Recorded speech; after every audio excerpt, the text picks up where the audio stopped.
Good morning. So, still Dan, still in Texas. Here we are. 20th of July. It is a Monday. It is like 5:35 in the afternoon. I'm getting ready for day, I don't know, it's like 16, 18, something like that. It's getting a little deep. So, looks like I'll probably roll past my 21-day commitment and do some extra here in Texas. So, a little recap so that most of these stand on their own. I am a nurse from Ohio with ER, some critical care transport, some ICU experience in my past. So I went to New York as part of the COVID response, and now I'm here in Texas as part of the COVID response. I speak for myself. I'm going to give the best information that I can. All information that I give is factual and real, and the best source, best information that I have. I am not going to deal in BS or hyperbole. I'm going to try to avoid politics as much as I can. So here we are. Last night was pretty good. It's the best night I've had at work in a while. I was in a section, I had more patients, but, in general, much healthier patients. So I didn't have anybody try to die on me, which was nice. It's the first night I didn't have to deal with a super critical or a rapidly decompensating patient. So it was a night of less stress, which is helpful, which is nice, which is good. I'm thankful for that. I actually got a little rest today, a little sleep, so I feel a little bit more recharged. So what do we talk about today if I'm not talking about things that I want to vent about? There's a lot of recent events. There's a lot of stuff that's still developing. This pandemic crisis is an ever-evolving knot of entanglement and tragedy, and so there's always a lot to unpack. There's also other stuff going on. There's civil unrest. There's racial unrest. There's a lot of political unrest, and it's hard to tell sometimes where one thing stops and another thing starts. This is the world that we live in. So I've been really moved and upset by some of this civil unrest that's going on and interactions between federal authorities, as reported, and what's happening with people who I personally view as patriots who want to stand against racial inequity and the issues of tyranny. And that's super political. So I'm going to try to avoid that, and I'm going to try to equate it to a couple of things in my own life. Because people are like, well, what gives you the right to judge somebody who has to put on a badge and go out there and put their life on the line? I think there are some pretty direct correlations between the stuff that I do and stuff that people like me do. And the sacrifices we make. I'm not going to sit here and tell you I'm a hero. I don't feel like I'm a hero. I feel like I'm a man who has a job to do, and I feel like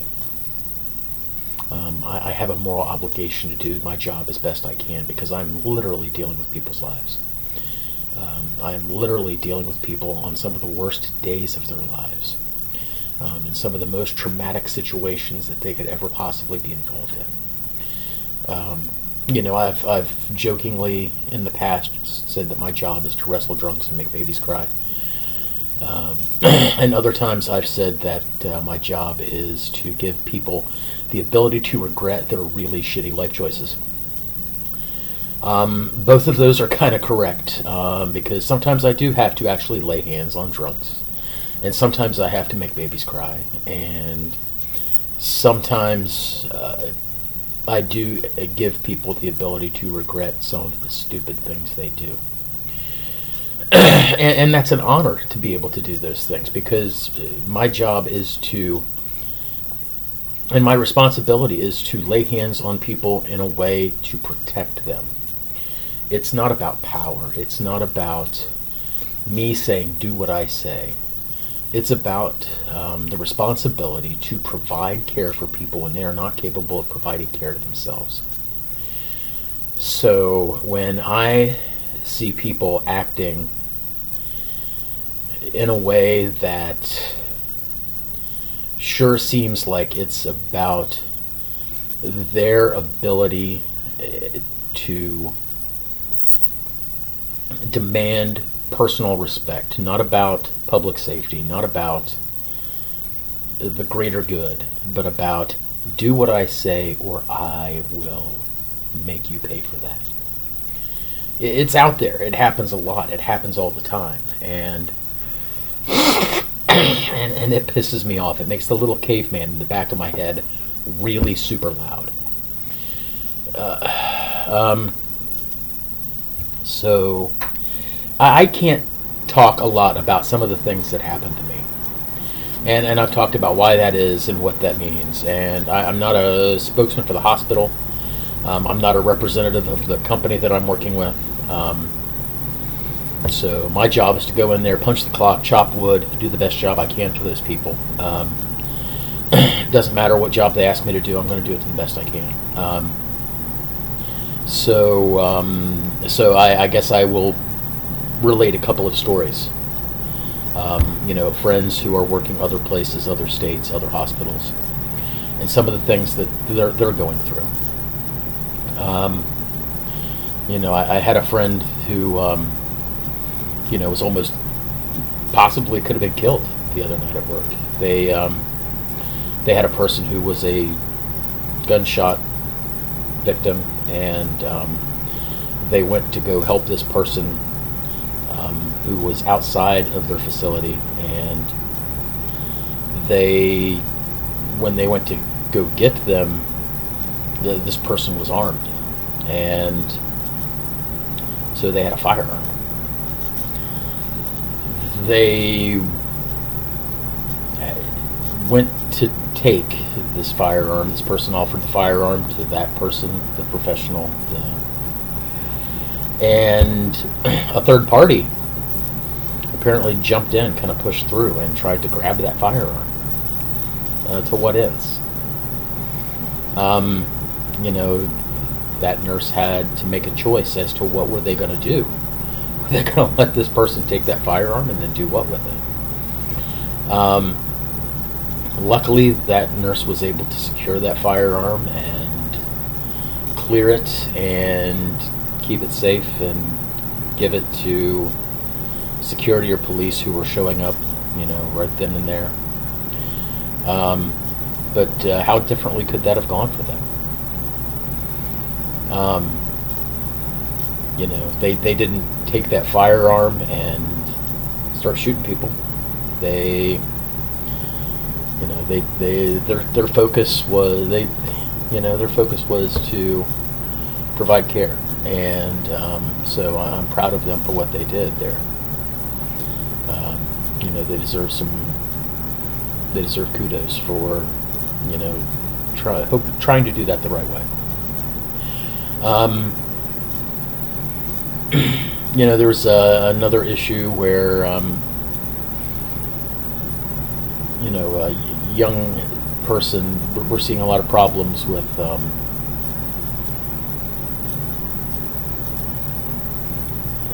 this is a kind of a different story, but we'll leave that for another time. But because it kind of gets a little bit off track of the use of force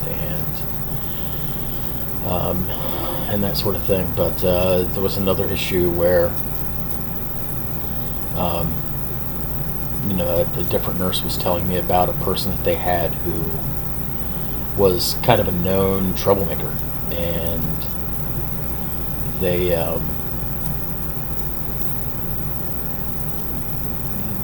had them in an area that I guess was a converted portion of, extended care. They had converted some other area. And this person had been, I guess, at the hospital multiple times, and they were known for being belligerent, being aggressive, doing bad things to people. And they had this person off in this area, and that person was, pretty much a handful. Apparently, they got kicked, they got elbowed, they got headbutted,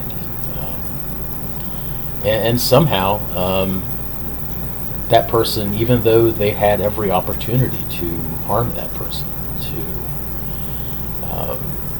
they could have done about whatever they wanted, or they just fell.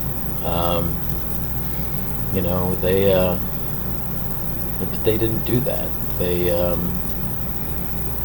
looked into themselves and they did something better. They moved past, whatever urges they had to lay hands on that person or harm that person, and they were able to, be the better person. And I'm sure that they were tempted.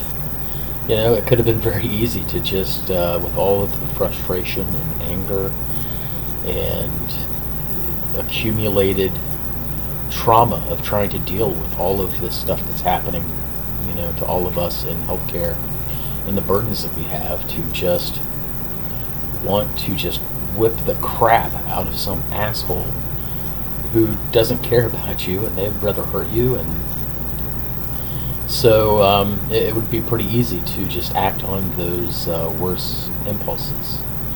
So yeah, I think we nurses know what it's like to be stressed. I think we know what it's like to be afraid. I think that we know what it is to have to make the decision, make the choice to be better people and not become the animal. So, and sometimes that's hard. And sometimes there's nobody watching. And the only thing stopping us is what's inside of us. So yeah, we know. We know what that burden is. And when I see groups of people tear gassing, beating,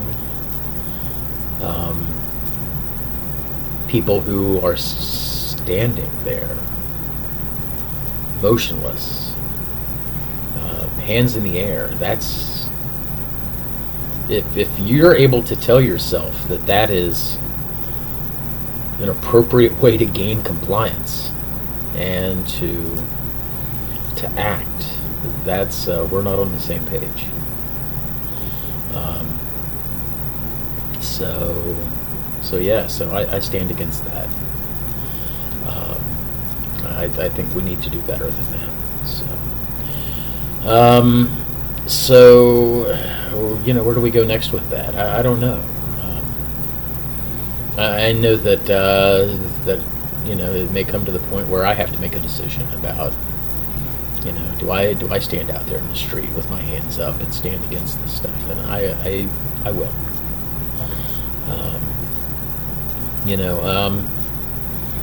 So we'll see where it goes, right?